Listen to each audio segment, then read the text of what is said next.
Hey guys, and welcome to Quality Shots. I have with me Usher from Cricket4Us 2.0, and we are going to discuss the third day of the second test between New Zealand and Pakistan, which, as you can probably tell from our very somber faces, was not a great day for Pakistan, to say the least.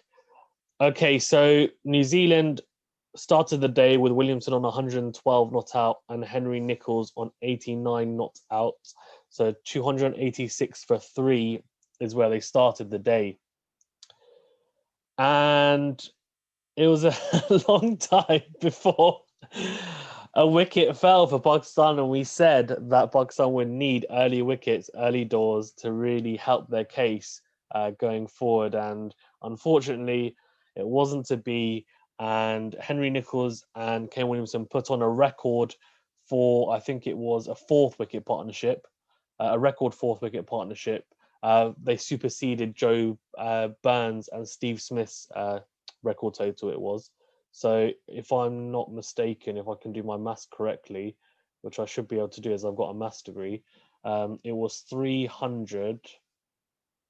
No, I'm wrong. It's 200. 369. Yeah, 369. There you go. Usher can do it for me. 369, a record partnership of 369. Sorry, it's been a very long day at work. 369, record partnership between Kane Williamson and Henry Nicholls. And eventually, after he fell, they were 440 for four with a pretty hefty lead. And yeah, I mean, what are your thoughts, Usher? Let's go to you because I'm a little bit speechless still, to be honest with you. It was a horror show of what Pakistan did. Like, I know great batting, Kane Williamson is great. Henry Nicholls is great. Pakistan still dropped catches. Pakistan still didn't do anything that we talked about yesterday. Should have watched Quality Shot to understand what needed to be done, right? But no, they didn't. And clearly, we saw the result. They scored. I'm going to spoil it for everyone watching.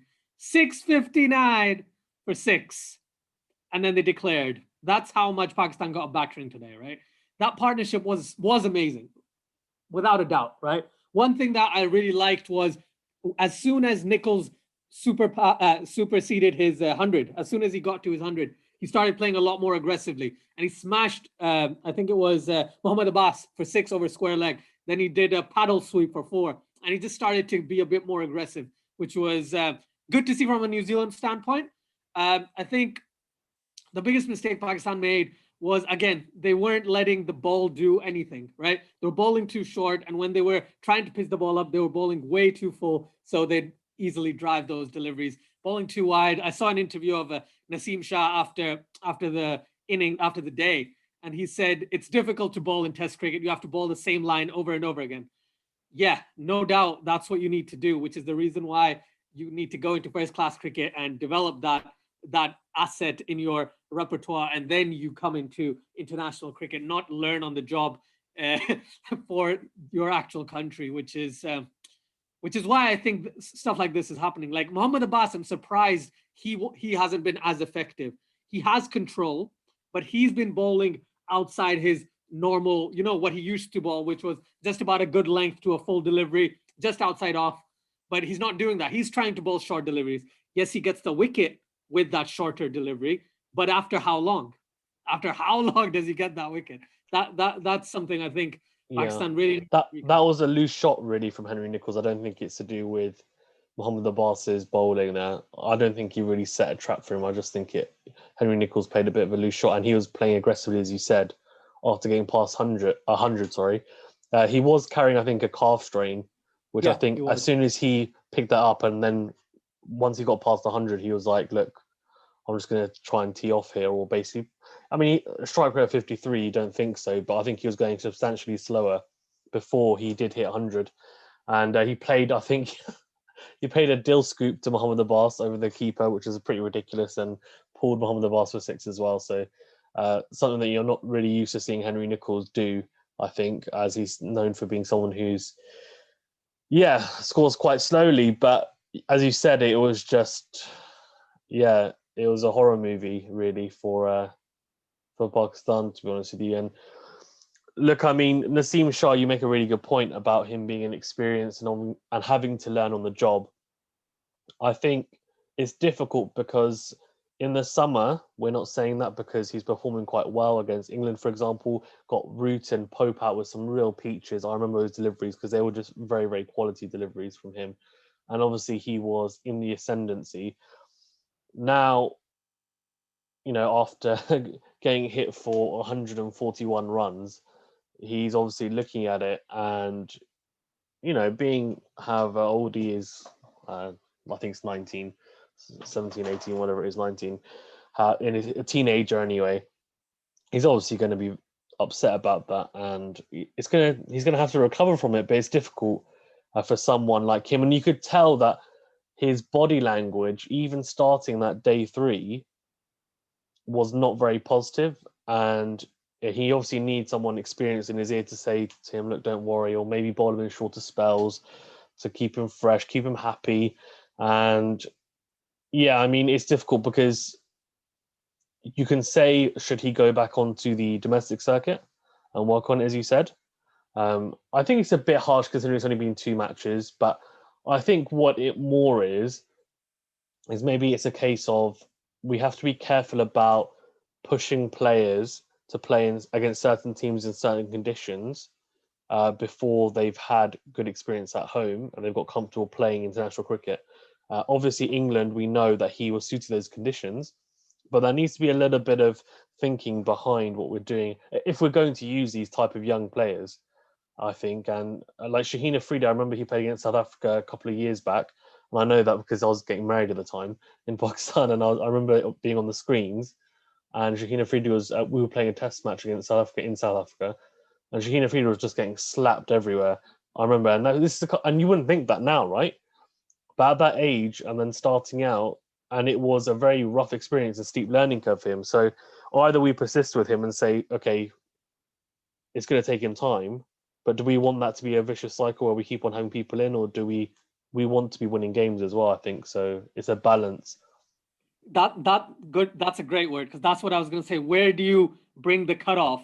Where is it too much where is it too much persistence with that one player or a couple of players, right? Because if you think of it, the 2 examples I can think of is Joe Burns for Australia and Prithvi Shaw for India, right? They persisted with those guys for a while, but then as soon as they realized they're not in form, they dropped them, right?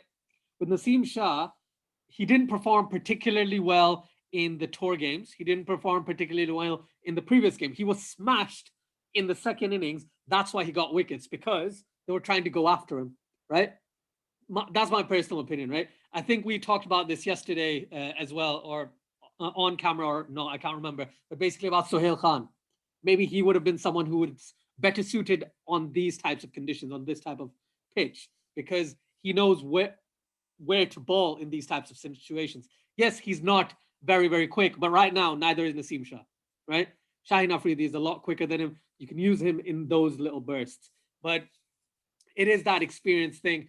And I don't want to stress too much on the fact that Pakistan bowled terribly. I think, yes, they bowled badly, but at the same time, the fielding wasn't much better, was it, right? They still dropped catches, right? Yes, they took one fantastic, I think Shan Masood took a brilliant catch off of Kane Williamson, diving forward, running from third man.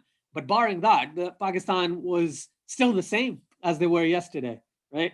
It seemed like they didn't learn from their mistakes of dropping those catches. They still dropped a few catches, and yes, it happens. And I've seen in quite a few places, Pakistan was out there for almost 2 days, right? 158, 159 overs, right? Obviously, they'll be tired. Therefore, I understand why they drop catches, but how come Pakistan gave away 64 extras in that innings, right? Naseem Shah bowled 9 no balls. He said in an interview that, when you try and put more effort into the delivery, you're automatically going to bowl no balls. I get that, but that's what you practice, isn't it? You train for those types of situations. Then, 9 no balls by Naseem Shah. I think 64 extras is just way too much. Like, I haven't seen that many extras in a very long time, especially in Test cricket. And it's hard to relive the entire thing. But I'd say what Pakistan needs to do is forget the last 2 days when they go out to bat tomorrow, and try and be as positive and show some intent. You see what I mean? Yeah, 100%. I think it's difficult now with the lead that New Zealand have and Pakistan already one down. Before we go on to that day's play, I just want to quickly touch upon. Obviously, you mentioned about the drop catches. So in day two, I know we're talking about day three, but obviously in day two alone, we dropped Nicholls on 3 off a no ball. Sorry, we caught him, but obviously it was a no ball off Shaheen's bowling. Latham got dropped on 33, Williamson on 82, Nicholls on 86, Williamson at 107. So, that really did hurt us. And then it came to bite us in the backside, really, today. And then, look, I mean, Williamson's 238. I don't think we need to talk too much about that, because the reason why is not because I don't appreciate how good he is, but it's just another day at the office for him. He's number one Test batsman for a reason, and he is just absolutely immense. And to be completely honest, I'm surprised he didn't bat till the end. And when he played that shot, the uppercut, and got caught, as soon as he hit it, I could hear him going no, and you could tell that he was really annoyed with himself, and that just shows how abysmally we were bowling. But anyway, that he was disappointed to get out at that point. 639 runs in 4 innings. Yeah, guy's just a beast. Yeah, and I remember he looked a bit annoyed that, oh, I can't believe I got out. Dude, you scored 238. Chill out, it's fine. Let Daryl Mitchell have a go, and that's exactly what he did. Yeah, I just think it's very, very difficult. And bowling to him, they made a very good comment. The commentators said that Williamson, every shot that he plays is pretty much with the full face. Even when for example, he has that classic Williamson shot where he plays the ball really late under his eyes and just lets the ball die, basically, when he's unsure about what shot to play. And that then ends up going to the slip cordon, but it's already bounced 4 or 5 times, so there's no danger of getting caught. And he doesn't do the usual open the face to third man. Everything is full face, which is really interesting to note. And he's got his own unique way of batting. And for someone of his stature, he's a very commanding batsman, which you don't see too often. So, look, I mean, he'll go down, no doubt, as one of the legends of the game, and who knows where he'll end up. But yeah, go on. He's one of the highest scorers for New Zealand now, isn't he? Yeah, he is. He got past 7,000 runs, and I think he is third on the list behind, I've forgotten who. Ross Taylor is one. Fleming and Taylor. Yeah, Fleming and Taylor. Yeah. But I mean, his average is superior to pretty much everyone, I'm pretty sure, on that list from what I saw as well. Okay, so yeah, it's a good knock by Henry Nicholls, 157 from him as well. And Daryl Mitchell, 102 of 112, just came in and whacked it, really. And at that point, Pakistan are really, down and out in that innings. And I think it's just a matter of how big a lead New Zealand wanted. Yeah, I agree with that, because I think as soon as Williamson got out, I think the advice given to Mitchell and then Jameson was, you go out and just try and whack everything you possibly can. Because from the point Williamson got out till they declared, I think they scored 70 runs in the space of 8 overs or something, right? That's crazy. That means they just battered everyone. And on the point of Daryl Mitchell, it was good to see that the way Kane Williamson leads the team, because he realized that Mitchell was quite close to his 100. So they were having this discussion from like the balcony and in the middle, just having that conversation to say, yeah, 3 more overs, then I want to declare. And he didn't get his 100. He's like, okay, I'll give you 2 more overs, then we'll declare. And he got his 100. And then they obviously declared quite easily. That score is very, very big. I haven't seen a score this big where it's a declaration in quite some time. Yeah, something that you don't want to say as a Pakistan fan, but yeah, 659 for 6, a run rate of 4.15, which I think is really telling, just because obviously we said Naseem Shah went for 141 and Zafar Gohar went for 159, and we're not talking about that's how much they scored, that's how many runs they conceded. Yes, Naseem Shah's economy was 5.42. Before we move on to Pakistan's very, very short innings, you mentioned to me that obviously at the press conference after, Pakistan thought they'd send in Naseem Shah and Zafar Gohar, who had obviously got hit for the most runs and were going to be asked most likely the most critical questions. And given that it's Zafar Gohar's test debut and Naseem Shah is obviously, I think he is the youngest in the team by quite some bit, at least 2 years. What do you think of that? Because I know you had a little bit to say on that. Yeah, I was really, in the most PG way, I was very, very annoyed about it, okay? Because I thought, like, what happens in press conferences, you send a player who's done well, right? Or you send the captain and coach, right? Because you want to protect your players, basically, right? But instead of doing that, instead of thinking about the team, instead of leading from the front, the thought or that came to Misbah ul Haq and Mohammad Rizwan was, no, you send the people who did really bad, right? The people who didn't have a brilliant day today. So let's see what they say when they go out there. I was just watching. I could see the face of Zafar Gohar. Like when he was talking, he speaks very good English, but he was just covering his face, which basically means he's nervous as hell. He's like, what's going on, right? Why have I been sent out here? And then he's speaking to Naseem Shah, and you can tell they don't want to be there, right? Those people, those players should not have been put into that kind of situation. And Naseem Shah was like, yeah, I tried my best. I couldn't do it. I'm learning from my mistakes. Like, I felt bad for him. That's the thing. You're not supposed to feel sympathy for players, right? Especially when they've gone for so many runs. And it's like, I don't know what's going to happen, but I have a feeling they're going to use this as the basis of, oh, we're going to drop Naseem Shah and never going to play Zafar Gohar again. And Shah Masood's going to go. Like, Pakistan's going to do a whole overhaul of the people in the players in the side and the coaching staff and say, now everything is going to be okay, which is not the right way to do it. Yeah, I don't know what's going to go, which way it's going to go. But look, just very briefly to echo what you've just said, to send out as someone who obviously plays, if I was playing for a county side or even, internationally, and, I'd just been hit for 159 runs off 32 overs on my test debut, and the captain goes to me, yeah, do you want to go, go on, go in front of the press. And all I'm thinking to myself is I'm going out there as a scapegoat, basically, to get crucified. That's what's happening. And that's what they've done, because they don't want to take responsibility for it. And look, I don't know any of these players personally, but from the outside in, it looks very bad. And it looks like Mohammad Rizwan and Misbah have basically said, let's send out 2 lambs for slaughter because we know that we can deflect it from ourselves, rather than looking at Pakistan as a whole, which is what would have happened, rather than focusing on individual performances.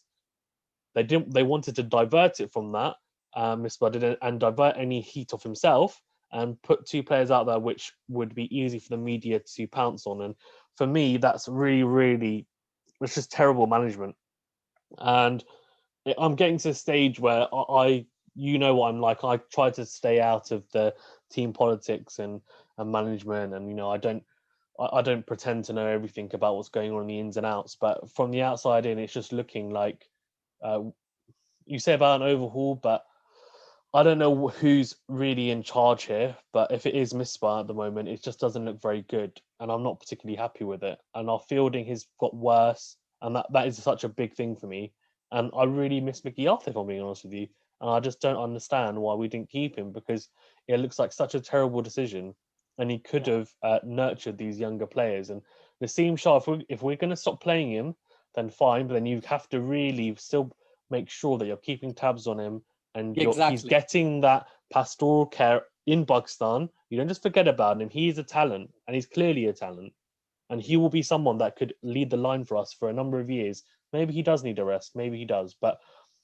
And Zafar Gohar, I don't know. I mean, I wanted to see him get a chance in the white ball side for quite some time, and he hasn't. The only thing I'll say about him, I don't know what you think about this, but the way he bowls, to me, is very, very slow, even for a spinner. He's bowling at 80 kilometers per hour, which is around about 40, 45 miles per hour. 50.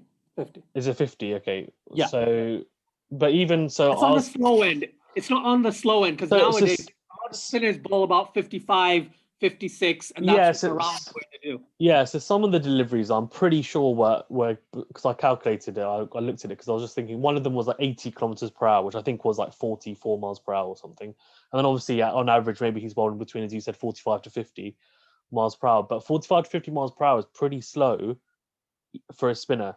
And the issue is he's not getting any purchase off the pitch, and he's Then but he's what's the not putting point of enough revs bowling off the that slow? ball. Yeah. Yeah, so it's almost like he's bowling as if he's in Pakistan, but that's not the way that you can bowl here.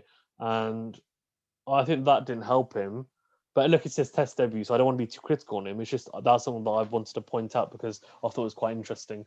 And yeah, anyway, okay, let's quickly then touch upon. So Shah Masood Asjad, same old, same old. He's gone out for a duck and he said he's going to get dropped. And to be honest, I wouldn't be unhappy if he did. I think Imam ul Haq needs to come in for him. If he was fit, I wouldn't be surprised if he'd come in the second test, to be honest with you. Apart from that, was it 150 scored against England? Since then, he has scored pretty much nothing. It's a hat trick of ducks. Yep, hat trick of ducks. Yeah, back-to-back ducks, isn't it? In this, he's got a pair, so he will be really happy with that. And I think he dropped a catch, didn't he, as well? So he dropped 2. Really good match for Shah Masood then. Okay, so look, I mean, again, I don't know any of these guys personally, but from a cricketing point of view, I think he needs to go back and look at his technique because he keeps on getting out in very, very similar ways, and I just think he clearly is lacking confidence. And to get out for a 25 ball duck, it just says to me that he's struggling a lot. So Pakistan were 3 for 0 in 7 overs. That tells you the mindset they came out with. They came out with the mindset of, oh, we just need to survive, right? And I was speaking to a couple of people today, and they all said Pakistan, whenever they try and survive, they don't survive. They have to not counterattack, but they have to play some shots, right? To kind of keep the game going along. And if they do what they're doing, they're 8 for 1 in 11 overs, right? Yeah. But I don't know. I think Abid Ali, actually, to be honest, I'm surprised about saying this, but Abid Ali looked all right, to be honest. Like, you know what, Abid Ali, I'm going to be honest with you. I actually am not, I don't mind Abid Ali. I actually think he is a decent player. He does have his flaws, but I think as someone around, I just can't think of anyone better to open up for Pakistan apart from him and Imam ul Haq. That's who I'd have as my 2 openers, if I'm being honest with you. Imam ul Haq seems to have all the shots in the book. He's quite defensively sound, and I just think he's someone who clearly wants to score runs. And Shah Masood obviously had a very good look. He was in the test team of 2019 or something, wasn't he?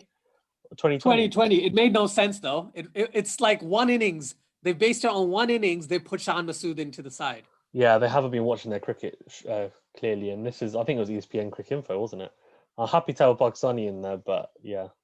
Anyway, Mohammad Abbas obviously doing a good job as a night watchman. He's still in. But yeah, as you said, 8 for 1 off 11 overs. We just are going to have to do something here and put a little bit of pressure on New Zealand. And that's not to say we have to be really reckless, but yeah, maybe we have to weather the storm for a little bit, but then we're going to just have to be a bit proactive and move fields around, be clever with our batting.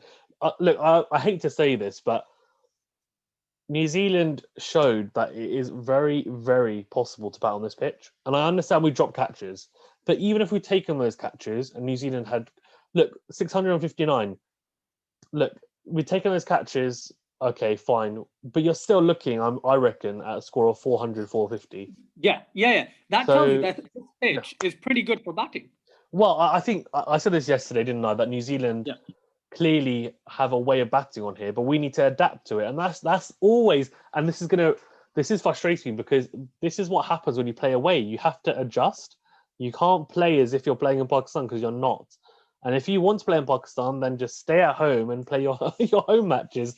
But people that are going to play away, you have to get accustomed to it. And I just think we haven't. And that's just, unfortunately, the reality of the situation, that we haven't got accustomed to it. And now we're going to have to really fight for this because there's no way we're going to win the series. And we're going to, again, have to fight for a draw here because realistically, we're trading by 354 runs. We're struggling. We're going to lose this match pretty badly unless something miraculous happens. So how do you see day 4 going then? Realistically or hopefully, optimistically? Give me both. Give me both. Right. Optimistically, Pakistan will bat out the entire day, right? Muhammad Abbas gets a 20, 25 runs off 200 balls, right? Abid Ali gets his 100, and Azhar Ali comes in, and Azhar Ali gets up to 80, 85 runs, right? That means Pakistan has scored approximately 250, 260 runs in the day. They're still behind, but they've got 8 wickets in hand, right? Then, I'm not going to talk about day 5, but that's what I'm hoping. Pakistan get to something like 270 for 3 or 270 for 2 by the end of day 4. And that would be an amazing day. If they do that, then again, they don't need to go for the win. They just need to go for a draw, which means they need to score enough runs so they basically bat both days, which is very difficult, yes. But I know it's possible to bat for 2 days in a row because I've seen other teams do it. And more recently, I think South Africa did it more recently, right? But is it possible for Pakistan to do it? That's the issue, Asjad. It is. It's possible. Look at this, right? You have Abid Ali, who's got a decent defense. You got Azhar Ali, who's just scored 100 in the previous innings. 93. Barring Haris Sohail, right? Fawad Alam had a really good knock in the second innings of the previous game. Mohammad Rizwan has gotten 50s, 5 50s in 5 innings, right? Fahim Ashraf looks all right. Like he looks like someone who's going to counterattack, but also stay at the crease. So I'm trying to be as optimistic as possible. So that's my scenario. However, realistically, I think Pakistan are going to be all out for 200 something. And New Zealand wins by an innings and 100 runs or something like that. Yeah, I would love to say that. It's funny because I predicted a Pakistan win for both test matches. Well, in my very amusing and optimistic approach, but just as Pakistan do, they can one day you're up and the next you're in the mud with your face planted firmly into the ground, and that's what I feel like at the moment. Look, I mean, it's so difficult. A lead of 3-5-4. I just think it's going to be over tomorrow. If I'm honest with you, I would be surprised if it's not. I'd be so happy if it's not. I'd be happy if we can show. Sorry, I was just going to say, just imagine this is what Pakistani fandom has come to. We'll be happy if we get to day 5. But that's the issue. I actually, as soon as I said that, you're right. As soon as I said that, I thought, what am I saying? And actually, you know what? I'm going to take it back. You're right, because I'm someone who, as you know, is quite competitive themselves. And to see Pakistan playing like this, I just think, look, we may as well go. If we're going to go out, you have to go on your shield. So we may as well just go for it. And if we can get a lead, even if we get a lead, which I doubt is going to happen, but if we get a lead of 75, then it gives you something, right? A lead of 75 means we need to get, 430 odd runs. So I just think that's going to be really, really difficult. But as you said, we've got some players who can do it. There's still 2 days left, so who knows? Stranger things have happened, I'm sure, but it's going to be difficult, I would imagine. India 36 all out. India 36 all out. That's all I keep telling myself. If India can get bowled out for 36, right, in an hour, right, that means Pakistan can survive 2 days. That gives me this much hope. The issue is that we don't have Pat Cummins and Mitchell Stark and Hazelwood to bowl for us in that second innings to skittle them for 36. So we actually have to get that lead. But we'll see. We'll see. I don't know. Anyway, I think I've rambled on enough. Anything else you want to touch on before we wrap up? No, just thank you for having me on. Really like what you're doing. And I like the honesty that you speak with, especially with regards to Pakistani cricket, because it's like I feel the same way, but it's just good to see that everyone is depressed by what's happened today. But on a positive note, please go watch Pakistan Cricket's YouTube channel. They have the final of the Quaid-e-Azam Trophy, day 5. It will make you happy to be a Pakistani fan. That's all I'm going to say. Barring what's happened all day today, that thing has just made me really happy. Yeah, that's true.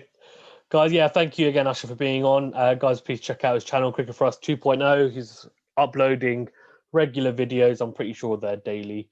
And I'm trying to do the same as well. If you haven't checked out our Quality Shots inaugural 2020 Cricket Awards video, check it out. Myself and Asha are both on it, including 4 other people, including Venu as well, who I'm sure you guys recognize from Venu's Cricket Catch-Up. And it's a really good discussion. And also our 2021 players to watch and also predictions for the T20 World Cup in November is out. Obviously, it's subject to change later down the year, but we thought we'd give our predictions for that. So it's Young Player of the Year is what we predicted, and also Young Player to look out for, and also just Player to look out for in 2021. So we gave our picks and decided on one, and then also predictions from each of us for our picks to win the World Cup, T20 World Cup in India, which I'm sure will be a good event. Okay, thanks very much, Asjad, again for being on, and guys, stay safe, and I'll see you on the next video. Thank you very much.